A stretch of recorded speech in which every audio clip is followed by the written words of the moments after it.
Hello students. Before last class, we discussing the science and technology of Gupta dynasty.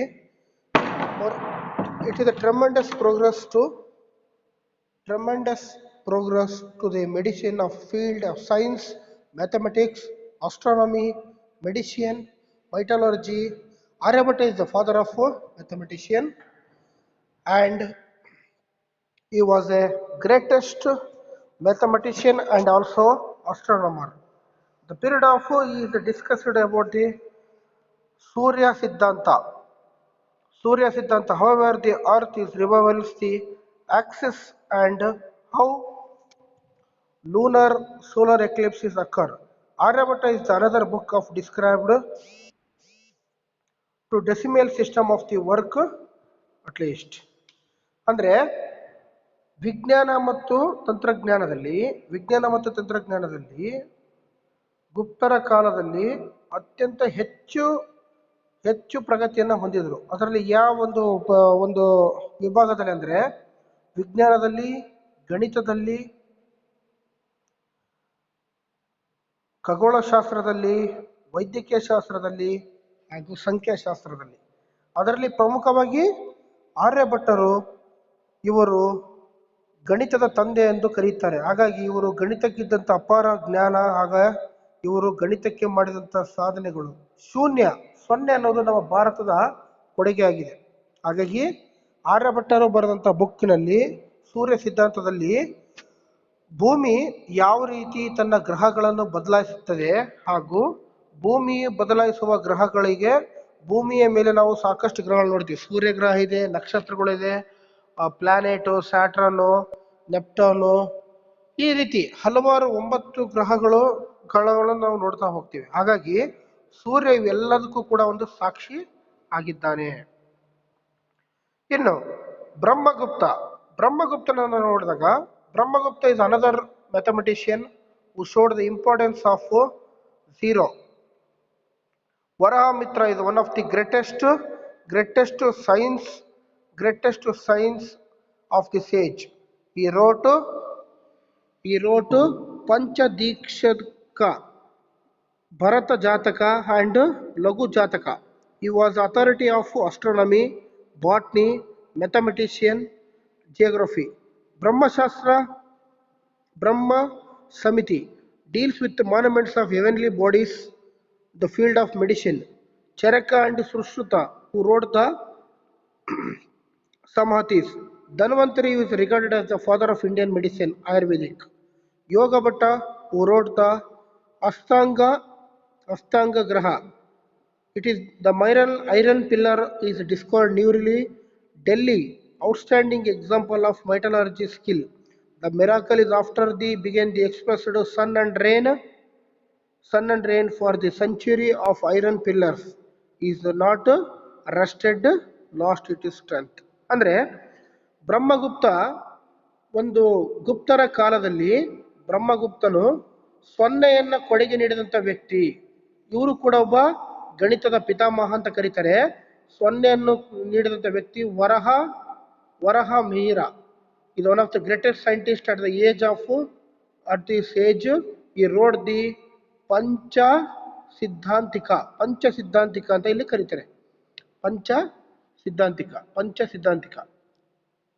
ಹಾಗಾಗಿ ಈ ಪಂಚ ಸಿದ್ಧಾಂತಿಕವನ್ನು ಬರೆದದ್ದು, ಅದರ ಜೊತೆಗೆ ಬೃಹತ್ ಜಾತಕ ಮತ್ತೆ ಲಘು ಜಾತಕ ಅಂತ ಕರೀತಾರೆ. ನೀವು ನೋಡ್ಬೋದು, ನಾವು ಯಾವುದೇ ಒಂದು ವಿಚಾರದಲ್ಲಿ ಏನೇ ಒಂದು ಒಳ್ಳೆ ಕೆಲಸ ಮಾಡ್ಬೇಕಾದ್ರೆ ನಾವೇನ್ ಮಾಡ್ತೀವಿ, ಜಾತಕವನ್ನ ಕೇಳಿಸ್ತೀವಿ. ಹಾಗಾಗಿ ಅಲ್ಲಿ ಪಂಚಾಂಗ ನೋಡ್ಬೋದು ನೀವು, ಶಾಬಾದಿ ಮಠ ಪಂಚಾಂಗ ಇರ್ಬೋದು, ಧಾರವಾಡ ಪಂಚಾಂಗ ಇರ್ಬೋದು, ಬೆಂಗಳೂರು ಪಂಚಾಂಗ ಇರ್ಬೋದು, ಈ ರೀತಿ ಬೇರೆ ಬೇರೆ ಪಂಚಾಂಗ ಇರ್ತವೆ. ಅದರಲ್ಲಿ ಇಲ್ಲಿ ಕೂಡ ಬೃಹತ್ ಜಾತಕ ಮತ್ತು ಲಘು ಜಾತಕವನ್ನ ಬರೀತಾರೆ. ಅಂದ್ರೆ ಕುಂಡಲಿಯನ್ನ ಬರೆಯುವಂಥದ್ದು ಇವರೇ ಕಂಡಿಡಿದ್ದು. An authority of astronomy, botany, mathematics, geography is a Brahusamati, deals with the monuments of heavenly bodies of field of medicine. ಅಂದ್ರೆ ಇಲ್ಲಿ ಕೂಡ ಬೃಹಸ್ಮತಿ ಅಂತ ಇಲ್ಲಿ ಕರೀತಾರೆ. ಇದರ ವಿಶೇಷ ಏನಂದ್ರೆ ದೇಹಗಳನ್ನು ರಚನೆ ಮಾಡುವುದು, ಆ ದೇಹದಲ್ಲಿ ನಡೆಯುವಂತ ಕಾರ್ಯಗಳನ್ನ ನೋಡುವುದು, ಮತ್ತೆ ಔಷಧಿ ಲೋಕದಲ್ಲಿ, ವಿಜ್ಞಾನ ಲೋಕದಲ್ಲಿ ದೇಹದ ಸೃಷ್ಟಿ ಮತ್ತೆ ಬೆಳವಣಿಗೆಗಳನ್ನ ನೋಡೋದಾಗಿದೆ. Dhanvantari is regarded as the father of Indian medicine. ಧನ್ವಂತರಿಯನ್ನ ನಾವು ಏನ್ ಮಾಡ್ತೀವಿ, ಭಾರತದ ವೈದ್ಯಕೀಯ ಪಿತಾಮಹ ಅಂತ ಇಲ್ಲಿ ಕರಿತೇವೆ. ಆಯುರ್ವೇದಿಕ್ನ ವೈದ್ಯಕೀಯ ಪಿತಾಮಹ ಅಂದ್ರೆ ಯಾರು? ಧನ್ವಂತರಿ. ಹಾಗಾಗಿ ಯೋಗ ಭಟ್ಟ ರೋಟು ಅಷ್ಟಾಂಗ ಗ್ರಹ ಅಂದ್ರೆ 8 ಗ್ರಹಗಳ ಒಂದು ರಚನೆಯನ್ನು ಕೂಡ ಇವರು ಮಾಡಿದ್ದಾರೆ. The Mehrauli iron pillar is discovered nearly. Delhi is outstanding example of metallurgical skill. ಅಂದ್ರೆ ಮಹರ್ಲಿ ಎಂದು ಐರನ್ ಪಿಲ್ಲರ್ ಇಸ್ ಡಿಸ್ಕವರ್ಡ್ ಅಂದ್ರೆ ಏನಂದ್ರೆ ಇಲ್ಲಿ ಹೆಚ್ಚಿನದಾಗಿ ನಾವು ನೋಡೋದಂದ್ರೆ ದೆಹಲಿಯಲ್ಲಿ ಸಾಕಷ್ಟು ನಾವು ಏನ್ ನೋಡ್ತೀವಿ, ದೊಡ್ಡ ದೊಡ್ಡ ಪ್ರಮಾಣದ ಬ್ರಿಡ್ಜ್ಗಳನ್ನು ನೋಡ್ತೀವಿ, ದೊಡ್ಡ ಸೇತುವೆಗಳು ನೋಡ್ತೀವಿ, ನೀರಿನ ಮೇಲೆ ಕಟ್ಟಿರೋ ಬ್ರಿಡ್ಜ್ಗಳನ್ನು ನೋಡ್ತೀವಿ, ಒಂದು ರೋಡಿಂದ ಇನ್ನೊಂದು ರೋಡಿಗೆ ಕನೆಕ್ಷನ್ ಇರುವಂತಹ ರೈಲ್ವೆ ಬ್ರಿಡ್ಜ್ಗಳು ನೋಡ್ತೀವಿ. ಇವೆಲ್ಲದಕ್ಕೂ ಕೂಡ ನವದೆಹಲಿ, ಭಾರತ ರಾಜ್ಯದಲ್ಲಿ ನವದೆಹಲಿ ಒಂದು ಉತ್ತಮ ಉದಾಹರಣೆ ಅಂತ ಇಲ್ಲಿ ಕರೀತಾ ಹೋಗ್ತಾರೆ. ಹಾಗಾಗಿ ಇಲ್ಲಿ ಅದರ ಜೊತೆಗೆ ಇಲ್ಲಿ ಕೂಡ ಮಿರಾಕಲ್ ಅನ್ನೋ ಎಲ್ಲಾ ತರದ್ದು ಪಿಲ್ಲರ್ಗಳು ನೋಡಿ, ಜಂತರ್ ಮಂತರ್ ಇರ್ಬೋದು, ರೆಡ್ ಫೋರ್ಟ್ ಇರ್ಬೋದು ಅಂದ್ರೆ ಕೆಂಪು ಕೋಟೆ ಇರ್ಬೋದು, ಪಾರ್ಲಿಮೆಂಟ್ ಹೌಸ್ ಇರ್ಬೋದು ಅಂದ್ರೆ ರಾಷ್ಟ್ರಪತಿ ಭವನ ನೋಡ್ಬೋದು, ಪಾರ್ಲಿಮೆಂಟ್ ಸಂಸತ್ ಭವನ ನೋಡ್ಬೋದು, ರಾಷ್ಟ್ರಪತಿ ಭವನ ನೋಡ್ಬೋದು. ಈ ರೀತಿ ಅನೇಕ ಕಲಾ ಮತ್ತು ವಾಸ್ತುಶಿಲ್ಪಗಳನ್ನ, ಪಿಲ್ಲರ್ಗಳನ್ನ ಇಲ್ಲಿ ರಚನೆ ಮಾಡಿದಾಗಿದೆ. ಆರ್ಟ್ ಅಂಡ್ ಆರ್ಕಿಟೆಕ್ಚರ್ ಅಂದ್ರೆ the basic structural future of Indian temple architecture were developed during the Gupta. ಅಂದ್ರೆ ಬಹಳ ಮುಖ್ಯವಾಗಿ ತಳಹದಿಯಲ್ಲೇ ಈ ಒಂದು ನಮ್ಮ ಭಾರತದ ದೇವಸ್ಥಾನಗಳ ಕಲೆ ಮತ್ತು ವಾಸ್ತುಶಿಲ್ಪವನ್ನು ಹೆಚ್ಚಿನಾಗಿ ಗುರುತಿಸಿರುವುದು ಗುಪ್ತರ ಆಳ್ವಿಕೆಯಲ್ಲಿ. Mathura, Banaras, Patna, Udayagiri, Devagiri etcetera. It was the artist of activity of Dashavatara temple of Deogarh is the first temple of Gupta period. ಅಂದ್ರೆ ಇಲ್ಲಿ ನಾವು ಕಲಾ ಮತ್ತು ವಾಸ್ತುಶಿಲ್ಪದಲ್ಲಿ ನಾವು ಮುಖ್ಯವಾಗಿ ನೋಡುವುದು ಮಥುರದಲ್ಲಿ ನೋಡುವಂತಹ ಶ್ರೀಕೃಷ್ಣ ಮಂದಿರ, ಮಥುರದಲ್ಲಿ ಅಂದ್ರೆ ಉತ್ತರ ಪ್ರದೇಶದ ಮಥುರದಲ್ಲಿ ಇರುವಂತಹ ಶ್ರೀಕೃಷ್ಣ ಮಂದಿರವನ್ನು ನೋಡ್ತೀವಿ. ಬನಾರಸ್ ವಿಶ್ವವಿದ್ಯಾಲಯ, ಹಿಂದೂಗಳ ಒಂದು ಪವಿತ್ರ ನದಿಯಾದಂತಹ ಗಂಗೆ ನದಿ ದಡದಲ್ಲಿರುವಂಥದ್ದು ಬನಾರಸ್ ವಿಶ್ವವಿದ್ಯಾಲಯ. ಅದೇ ರೀತಿ ಪಾಟ್ನಾ, ಬಿಹಾರ್ನ ರಾಜಧಾನಿಯಾದಂತಹ ಪಾಟ್ನಾದಲ್ಲಿ ಇರುವಂತಹ ದೇಗುಲಗಳು. ಅದೇ ರೀತಿ ಉದಯಗಿರಿ ಅಂದ್ರೆ ರಾಜಸ್ಥಾನದಲ್ಲಿರುವಂತಹ ಉದಯಗಿರಿಯ ಒಂದು ದೇವಸ್ಥಾನಗಳು. ದೇವಗ್ರಹ ಅಂದ್ರೆ ಇದು ಕೂಡ ರಾಜಸ್ಥಾನ ಹರಿಯಾಣದ ಪಕ್ಕ ಬರುತ್ತೆ. ಇದನ್ನ ನಾವು ನೋಡಿದಾಗ ಅಲ್ಲಿ ದಶಾವತಾರ ಟೆಂಪಲ್ ಅಟ್ ದೇವಗಿರಿ ಅಂದ್ರೆ ದಶಾವತಾರ ಅಂದ್ರ 10 ಮುಖಗಳ ಅವತಾರನ ಹೊಂದಿದಂತ ದೇವರ ದೇವಗಿರಿ ಟೆಂಪಲ್ ಅನ್ನ ನಾವು ನೋಡ್ತಾ ಹೋಗ್ಬೋದು. ಅದೇ ರೀತಿ Shiva temple at Bhumara and brick temple of Bittingan on the others of temple of Gupta. A number of statues of Lord Buddha were also erected. The fine Sultanan Buddha statue 7.5 feet height is now preserved in the museum of Birmingham. ಅಂದ್ರೆ ನಾವು ಇಲ್ಲಿ ಗುಪ್ತರ ಕಾಲದಲ್ಲಿ ಅತಿ ಹೆಚ್ಚು ದೇವಸ್ಥಾನಗಳು, ಅತಿ ಹೆಚ್ಚು ಒಂದು ಕಲಾ ವಾಸ್ತುಶಿಲ್ಪಗಳನ್ನು ನೋಡ್ತಾ ಹೋದ್ವಿ. ಅದರಲ್ಲಿ ದಶಾವತಾರ ಅಥವಾ ದಶಮುಖದ ದೇವಸ್ಥಾನಗಳನ್ನ ನಾವು ದೇವಗಿರಿ ನೋಡ್ತಾ ಹೋದ್ವಿ. ಅದೇ ರೀತಿ ಶಿವನ ಮಂದಿರನ ಕೂಡ ನಾವು ಅಂದ್ರೆ ಕಟ್ಟಿದ್ದು ನಾವು ನೋಡಬಹುದು. ಅದೇ ರೀತಿ ಇಟ್ಟಿಗೆಯಲ್ಲಿ ಕಟ್ಟಿದಂತ ಬಿತ್ತುಂಗನ್ ಎಂಬ ದೇವಸ್ಥಾನವನ್ನು ನಾವು ನೋಡ್ತೀವಿ. ಹಾಗೆ ಸುಲ್ತಾನ್ ಗಂಜ್ ಬುದ್ಧ ಸ್ಟ್ಯಾಚು ಅಂದ್ರೆ ಬುದ್ಧನ ಒಂದು ಪ್ರತಿಮೆ 7.5 ಅಡಿ ಎತ್ತರದ ಪ್ರತಿಮೆಯನ್ನ ಈಗ ಇಂಗ್ಲೆಂಡ್ನ ಬರ್ಮಿಂಗ್ಹ್ಯಾಮ್ ನಲ್ಲಿ ವಸ್ತು ಸಂಗ್ರಹಾಲಯ ಮ್ಯೂಸಿಯಂನಲ್ಲಿ ಅದನ್ನ ಸಂರಕ್ಷಿಸಲಾಗಿದೆ. ಅದೇ ರೀತಿ the Gupta have special encouragement to painting. The finest example of Gupta painting are also known as wall of Bagh near Gwalior.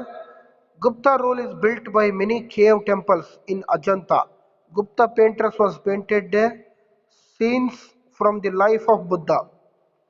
The painting of mother of child in cave of 17th is quite realistic and beautiful among the Ajanta painting. ಅಂದ್ರೆ ಇಲ್ಲಿವರೆಗೂ ನಾವು ದೇವಸ್ಥಾನಗಳನ್ನ architecture ಅನ್ನು ನೋಡಿದ್ವಿ. ಇನ್ನು art ಅನ್ನು ನೋಡೋದಾದ್ರೆ Gupta special encouragement of painting ಅಂದ್ರೆ ಗುಪ್ತರ ಕಾಲದಲ್ಲಿ ಬಣ್ಣಗಳನ್ನು ನೀಡುವುದು ಅಥವಾ ಒಂದು ಕವಿಗಳ ಪೇಂಟಿಂಗ್ ಅನ್ನು ನೀಡುವುದು ಹೆಚ್ಚು ಎನ್ಕರೇಜ್ಮೆಂಟ್ ಇತ್ತು.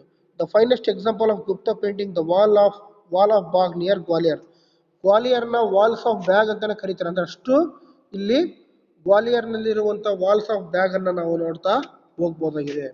ಅದರಲ್ಲಿ ಮುಖ್ಯವಾಗಿ the painting rules built a many caves in Ajanta. Ajanta ಮತ್ತು ಎಲ್ಲೋರ, ಮಹಾರಾಷ್ಟ್ರದಲ್ಲಿರುವಂಥ ಅಜಂತ ಮತ್ತು ಎಲ್ಲೋರದಲ್ಲಿ ಹಲವಾರು ಕಲಾಕೃತಿಗಳು, ಚಿತ್ರಗಳನ್ನು ಮೂಡಿಸಿವೆ. The Gupta painters was painted a scenes of life of Buddha. ಬುದ್ಧನ ಜೀವ ಚರಿತ್ರೆ ಮತ್ತು ಬುದ್ಧನ ನಡೆದು ಬಂದ ಹಾದಿಯನ್ನ ಕಲೆಗಳ ಮೂಲಕ ಚಿತ್ರಗಳನ್ನು ಅಲ್ಲಿ ಬರೆಯಲಾಗಿದೆ. The paintings of mother and child in the cave of 18th quite realistic beautiful. ಅಂದರೆ ತಾಯಿ ಮತ್ತು ಮಗುವಿನ ಒಂದು ಸುಂದರವಾದ ಚಿತ್ರಣ. ಅದೇ ರೀತಿ 17 ವಿವಿಧ ಕಲಾಕೃತಿಯ ಚಿತ್ರಗಳನ್ನು ಅಜಂತದಲ್ಲಿ ಮಾಡಲಾಗಿದೆ. ಅಂದರೆ ಅಜಂತದಲ್ಲಿ ಮಾಡಿದ, ಹಾಗಾಗಿ ಅತಿ ಹೆಚ್ಚು ವಿಶೇಷಗಳನ್ನು ಒಳಗೊಂಡಂಥ ಚಿತ್ರ ಇದಾಗಿದೆ. ಓವರಾಲ್ ಆಗಿ ಹೇಳಬೇಕಾದ್ರೆ ಇಲ್ಲಿ ಪೇಂಟಿಂಗ್ಗಳಿಗೆ ಹಾಗೂ ಕಲಾ ಮತ್ತು ವಾಸ್ತುಶಿಲ್ಪಕ್ಕೆ ಹೆಚ್ಚಿನ ಮಹತ್ವವನ್ನು ನೀಡಿದ್ದಾರೆ. ಯಾರು? ಈ ಒಂದು ಬುದ್ಧನ ಪಿರಮಿಡ್. ನಾವು let us discuss the next topic, chapter number 4.8 Rashtrakuta. Rashtrakuta ಅಂತ ಇಲ್ಲಿ ಕರೀತಾರೆ. ನಾನು ನಿಮಗೆ ಅವಾಗಲೇ ಹೇಳಿದೆ ಪ್ರಿಯ ವಿದ್ಯಾರ್ಥಿಗಳೇ, ಪದವಿ ಪೂರ್ವ ಶಿಕ್ಷಣ ಇಲಾಖೆ ಸಾಕಷ್ಟು ಚಾಪ್ಟರ್ಗಳನ್ನು, ಪಾಯಿಂಟ್ಗಳನ್ನು ತೆಗೆದುಹಾಕಿದೆ. ಹಾಗಾಗಿ 4.4 ಇರಲಿಲ್ಲ, 4.5 ಇತ್ತು. ಈಗ 4.6 ಇಲ್ಲ ಮತ್ತು 4.7 ಇಲ್ಲ.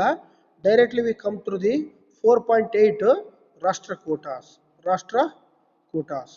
Rashtrakuta is established large empire in the South India. He ruled among a long time. They have ruled 753 to 978 CE. The beginning they were feudatories of Chalukyas of Badami. The word Rashtrakuta denotes the power. Rashtra denotes the country and Kuta means head of the country. They have called themselves Latalora and Puravedeshwara inscription had hence they have belonged to Latur in the Maharashtra. Latur and Garuda is the royal emblem of Rashtrakuta. And also Gulbarga is the district of capital city of Malakeda in Gulbarga district is the capital city of Rashtrakuta. Dantidurga was the first ruler of Rashtrakuta. He defeated Chalukyas of Badami. Krishna first succeeded him. He defeated the Chalukyan king Kirtivarma. He built monolithic Kailasanatha temple at Ellora. Govinda II, who came to power after him, the weak and hence of Dhruva, he came to power his end ಅಂತ ಇಲ್ಲಿ ಕರೀತಾರೆ. ಏನಿದು chapter number 4.8 ರಾಷ್ಟ್ರಕೂಟರು ಅಂತ ಇಲ್ಲಿ ಕರೆದ್ರು. ಅದರ basic information ಅನ್ನು ನೋಡ್ತಾ ಹೋದಾಗ, ರಾಷ್ಟ್ರಕೂಟರು ಮೊದಲಿಗೆ ಸ್ಥಾಪಿತವಾಗಿದ್ದು 753 ಕ್ರಿಸ್ತಶಕ 753ರಿಂದ 978. ಕ್ರಿಸ್ತಶಕ 753ರಿಂದ 978. ಹಾಗಾಗಿ ಈ ರಾಷ್ಟ್ರಕೂಟರ ಒಂದು ಚಾಲ್ತಿಯನ್ನು ನೋಡಿದಾಗ ಮೊದಲಿಗೆ ಇವರು ಮೂಲತಃ ಚಾಲುಕ್ಯಸ್ ಆಫ್ ಬಾದಾಮಿಯ ಕಡೆಯಿಂದ ಬಂದಂಥ ವ್ಯಕ್ತಿಗಳು. ಈ ಒಂದು ರಾಷ್ಟ್ರಕೂಟದ ಪದದ ಅರ್ಥ ಅಂದ್ರೆ, ರಾಷ್ಟ್ರ ಅಂದ್ರೆ ಕಂಟ್ರಿ ಅಥವಾ ದೇಶ ಅಂತ ಕರಿತೀವಿ. ಕೂಟ ಅಂದ್ರೆ ಹೆಡ್, ದೇಶದ ತಲೆ ಅಥವಾ ದೇಶದ ಪ್ರಮುಖರು ಅಂತ ಇಲ್ಲಿ ಕರೀತಾರೆ. ದೇಶದ ಪ್ರಮುಖರು. ದೇ ಹ್ಯಾಡ್ ಕಾಲ್ಡ್ ದಮ್ಸೆಲ್ಫ್ ಲತಲೂರ್ ಪುರವೇಶದ್ವೇಶ್ವರ್ ಇನ್ಸ್ಕ್ರಿಪ್ಷನ್ ಅನ್ನ ನಾವು ನೋಡ್ತಾ ಹೋಗ್ತೀವಿ. ಅಂದ್ರೆ ಶಾಸನವನ್ನ. ಲತಲೂರ್ ಆಗೈತದು, ಲಾತೂರ್ನ ಪುರವೇಶ್ವರ ಇನ್ಸ್ಕ್ರಿಪ್ಷನ್ ಶಾಸನವನ್ನ ನೋಡ್ತಾ ಹೋಗ್ತೀವಿ. ಈಗ ಪ್ರೆಸೆಂಟ್ ಅದು ಲಾತೂರ್, ಮಹಾರಾಷ್ಟ್ರದ ಲಾಥೂರ್ ಅಂತ ಒಂದು ಪ್ರದೇಶ, ಅದು ಒಂದು ಊರು. ಅದೇ ರೀತಿ ಗರುಡ ಈ ಒಂದು ರಾಷ್ಟ್ರಕೂಟದ ಒಂದು ಲಾಂಛನ. ಅದೇ ರೀತಿ ಮೆನೆಕ್ತ ಅಥವಾ ಮೆಲೆಖೇಡ ಗುಲ್ಬರ್ಗ ಜಿಲ್ಲೆಯಲ್ಲಿರುವಂಥ ಒಂದು ಪ್ರದೇಶ ರಾಷ್ಟ್ರಕೂಟರ ಒಂದು ರಾಜಧಾನಿಯಾಗಿತ್ತು. ಅದೇ ರೀತಿ Dantidurga, he was the first ruler of Rashtrakuta. ದಂತಿದುರ್ಗದವರು ರಾಷ್ಟ್ರಕೂಟದ ಮೊದಲ ರಾಜ. He defeated Chalukyas of Badami Krishna first ಅಂದ್ರೆ ಕೃಷ್ಣ ಮೊದಲನೇ ಕೃಷ್ಣ ಚಾಲುಕ್ಯರ ಬಾದಾಮಿಯನ್ನ ಸೋಲಿಸಿ ಈತ ಬೆಳಕಿಗೆ ಬಂದ. He succeed completely defeated of Chalukyan king of Kirtivarma. ನಂತರ ಚಾಲುಕ್ಯ ದೊರೆಯಾದಂಥ ಕೀರ್ತಿವರ್ಮನನ್ನು ಕೂಡ ಇವರು ಸೋಲಿಸಿದರು. He built a monolithic Kailasanatha temple at Ellora. ಮಹಾರಾಷ್ಟ್ರದ ಎಲ್ಲೋರದಲ್ಲಿ ಕೈಲಾಸನಾಥ ಟೆಂಪಲ್ ಅನ್ನು ಕೂಡ ಇವರು ಕಟ್ಟಿದ್ರು. Govinda second is came to power after him. ಇದಾದ ನಂತರ ಎರಡನೇ ಗೋವಿಂದನ ಅಧಿಕಾರ ಬಂತು. Was weak hence Dhruva is a returned him to came power end. ಆ ನಂತರ ಧ್ರುವ ಬಂದ ಮೇಲೆ ಅವರ ಒಂದು ಆಳ್ವಿಕೆ ಮುಕ್ತಾಯವಾಯಿತು. ಒಟ್ಟಲ್ಲಿ ಹೇಳ್ಬೇಕಾದ್ರೆ ಪ್ರಿಯ ವಿದ್ಯಾರ್ಥಿಗಳೇ, ರಾಷ್ಟ್ರಕೂಟದ ಬಗ್ಗೆ ನಿಮ್ಗೆ ಹೇಳ್ಬೇಕಾದ್ರೆ ಮೊದಲಿಗೆ 753 ಕ್ರಿಸ್ತಶಕ 753ರಿಂದ 978ರವರೆಗೂ ಈ ಒಂದು ರಾಷ್ಟ್ರಕೂಟರ ಆಳ್ವಿಕೆ ಬೆಳಕಿಗೆ ಬಂತು. ರಾಷ್ಟ್ರಕೂಟ ಅಂದ್ರೆ ಅರ್ಥ ಏನಂದ್ರೆ, ರಾಷ್ಟ್ರ ಅಂದ್ರೆ ಕಂಟ್ರಿ ಅಂದ್ರೆ ದೇಶ, ಕೂಟ ಅಂದ್ರೆ ಹೆಡ್, ದೇಶದ ಮೊದಲನೆಯವರು ಅಂತ. ಅಂದ್ರೆ ಹೆಡ್ ಅಂದ್ರೆ ಏನು, ದೇಶದ ಪ್ರಮುಖರು ಅಂತ. ದೇಶದ ಪ್ರಮುಖರನ್ನ ನಾವಿಲ್ಲಿ ನೋಡ್ತಾ ಹೋಗ್ತೀವಿ. ಲಾಥೋರ್ ಮತ್ತೆ ಲಾಥೋರ್ನ ಪರ್ವದೇಶ್ವರ ಇನ್ಸ್ಕ್ರಿಪ್ಷನ್ ಅಂದ್ರೆ ಲಾಥೋರ್ನ ಪರ್ವದೇಶ್ವರ ಶಾಸನ ಮೂಲಕ ಈ ಒಂದು ರಾಷ್ಟ್ರಕೂಟ ಬಂತು. ಹಾಗಾಗಿ ಇವರ ಒಂದು ಆಳ್ವಿಕೆ ಯಾವ ರೀತಿ ಕಂಟಿನ್ಯೂ ಆಯ್ತಂದ್ರೆ ಚಾಲುಕ್ಯಸ್ ಆಫ್ ಬಾದಾಮಿಯ ಮೂಲಕ ಇವರು ಬಂದರು. ಅದೇ ರೀತಿ ಗರುಡ ಇವರ ರಾಷ್ಟ್ರಕೂಟರ ಒಂದು ರಾಯಲ್ ಆಂಬ್ಲಮ್ ಅಂದ್ರೆ ರಾಷ್ಟ್ರ ಲಾಂಛನ ಅಂದ್ರೆ ಅವರ ಚಿಹ್ನೆ. ಗುಲ್ಬರ್ಗದಲ್ಲಿರುವಂತಹ ಮೆಲೆಕೇಡ ಎಂಬ ಗುಲ್ಬರ್ಗದಲ್ಲಿರುವಂತಹ ಒಂದು ಊರು ರಾಷ್ಟ್ರಕೂಟರ ರಾಜಧಾನಿಯಾಗಿತ್ತು. ಇಷ್ಟು ಈ ರಾಷ್ಟ್ರಕೂಟರ ಬಗ್ಗೆ ಇರುವಂತಹ ಒಂದು ಬೇಸಿಕ್ ಇನ್ಫಾರ್ಮೇಶನ್. ನೆಕ್ಸ್ಟ್ ಧ್ರುವ. ಯಾರಿದು ಧ್ರುವ? 780 to 793 CE, ಕ್ರಿಸ್ತಶಕ 780ರಿಂದ 793. ಧ್ರುವ was a prominent among the earlier of Rashtrakuta ruler. He spread his fame in North India when he came power to end the political condition of North India of Choth. The ruler of Pratihara and Bengal had a high and through of Kanuj. Pratihara ಮತ್ತು ಕಾನೂಜಿನ ಒಂದು ಇದಾಗಿದೆ. Vatsaraja of Pratihara attacked Kannauj and defeated Indrayudha. During the same time, Dharmapala of Bengal went to conquer of Vasturaja, but is not successful under those circumstances. Dhruva went to conquest of North India and his children Indra and Govinda III. He defeated Vasturaja of Dharmapala. As a result, Ganga and Yamuna basin under control the Dhruva. After victory of North India, he invaded Vengi. But Vishnuvardhana IV, Vengi ruler, did not fight. His daughter of Sheila Bhattaraka in marriage to Dhruva. Dhruva has defeated Ganga ruler Shivamara at Muddu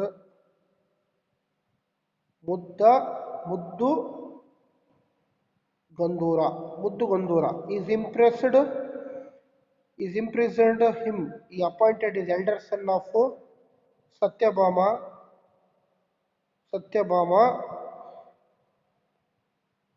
head of Gangewada provinces. He defeated him. ಅಂದ್ರೆ ಧ್ರುವ ಯಾರು, ಧ್ರುವದ ಬಗ್ಗೆ ಇರುವಂತ ಮಾಹಿತಿ ಏನು ಅಂತ ನೋಡಿದಾಗ ಇಲ್ಲಿ ಧ್ರುವ ಒಬ್ಬ ರಾಷ್ಟ್ರಕೂಟದ ಒಬ್ಬ ಪ್ರಮುಖ ದೊರೆ. ಈ spread of frame of north India ಅಂದ್ರೆ ಉತ್ತರ ಭಾರತದ ಒಂದು ಅಭಿಯಾನವನ್ನ ಹೆಚ್ಚಿನದಾಗಿ ನೋಡ್ತಾ ಹೋದಂತ ವ್ಯಕ್ತಿ. ಹಾಗಾಗಿ ಧ್ರುವ ಅವನ ಒಂದು ರಾಜಕೀಯ ಸ್ಥಿತಿಗತಿಗಳು ಯಾವ ರೀತಿ ಇತ್ತು ಅಂದ್ರೆ, ಅವನು ನಾರ್ತ್ ಇಂಡಿಯಾ ಅಂದ್ರೆ ಉತ್ತರ ಭಾರತದಲ್ಲಿ Pratihara and Bengal had eye on throne the Kannauj ಮತ್ತು ಪ್ರತಿಹಾರ ಬೆಂಗಾಲ್ನಲ್ಲಿರುವಂಥ ಎರಡು ಪ್ರಮುಖ ಕೇಂದ್ರಗಳನ್ನ ವಶಪಡಿಸಿಕೊಳ್ಳೋದು ಅವನ ಮುಖ್ಯ ಉದ್ದೇಶವಾಗಿತ್ತು. ಹಾಗಾಗಿ Vatsaraja Pratihara attacked Kannauj and defeated Indrayudha. ಅಂದ್ರೆ ಇಂದ್ರ ಯುದ್ಧದಲ್ಲಿ ಕನೂಜ ಮತ್ತು ವಾಸ್ತುಹಾರನ ಅವನು ಪಡ್ಕೊಳ್ತಾನೆ. ಆ ನಂತರ during the same time Dharmapala of Bengal went to conquer of Vatsaraja. ವಾಸ್ತುರಾಜನ ಹೆಲ್ಪ್ ಸಪೋರ್ಟಿಗೆ ಧರ್ಮಪಾಲ ಬರ್ತಾನೆ. ಹಾಗಾಗಿ ಧರ್ಮಪಾಲ ಬಂದ್ಮೇಲೆ ಅವನು ವಾಸ್ತುರಾಜನ ಮೇಲೆ ಯುದ್ಧ ಆಡಲು ಇವರಿಗೆ ಆಗಲ್ಲ ಧ್ರುವಗೆ. ಆಮೇಲೆ ಧ್ರುವ ಏನ್ ಮಾಡ್ತಾನೆ, ತನ್ನ ಅಭಿಯಾನದ ಉತ್ತರ ಭಾರತದ ಅಭಿಯಾನದ ಮೂಲಕ ಅವನು ಮಕ್ಕಳಾದ ಇಂದ್ರ ಮತ್ತು ಗೋವಿಂದ ಮೂರನೇ ಗೋವಿಂದ ಮತ್ತು ಇಂದ್ರನನ್ನ ಸೋಲಿಸ್ತಾರೆ. ಆದರೆ ವಾಸ್ತುರಾಜ ಮತ್ತು ಧರ್ಮಪಾಲನನ್ನು ಸೋಲಿಸಿ ಇದರ ಫಲಿತಾಂಶವೇ ಗಂಗೆ ಮತ್ತು ಯಮುನಾದ ತಳಹದಿಯ ಮೇಲೆ ಕಂಪ್ಲೀಟ್ ಆಗಿ ಅವನ ವಶಕ್ಕೆ ಧ್ರುವ ತೆಗೆದುಕೊಳ್ತಾನೆ. ಆ ನಂತರ ಈ ಒಂದು ಉತ್ತರ ಭಾರತದ ವಿಜಯದ ನಂತರ ಇನ್ವೈಡೆಡ್ ವೆಂಗಿ ಅಂದ್ರೆ ವೆಂಗಿ ಎಂಬ ಪ್ರದೇಶಕ್ಕೆ ಅವನು ಹೋಗ್ತಾನೆ. ಆಗ ವಿಷ್ಣುವರ್ಧನ ನಾಲ್ಕನೇ ವಿಷ್ಣುವರ್ಧನ ಅಲ್ಲಿ ವೆಂಗಿಯ ದೊರೆಯಾಗಿರ್ತಾನೆ. ಆದ್ರೆ ಅವನು ಇವನ ಜೊತೆ ಯುದ್ಧ ಮಾಡಲ್ಲ, but gave his daughter Sheela ಬತ್ಕುರ in the marriage of to Dhruva. ಧ್ರುವನ ಜೊತೆಗೆ ಶೀಲಾ ಬತ್ಕಿರನನ್ನ ಮದುವೆ ಮಾಡ್ತಾರೆ. ಮತ್ತೆ ಧ್ರುವ ಏನ್ ಮಾಡ್ತಾನೆ, ಗಂಗೆ ರೂಲರ್ ಆದಂತ ಶಿವಮರಿನ ಅವನು ಡಿಫೀಟ್ ಮಾಡ್ತಾನೆ. ಆ ನಂತರ ಅವನು ಜೈಲಿಗೆ ಹೋಗ್ತಾನೆ. In the as appointed of his elder sun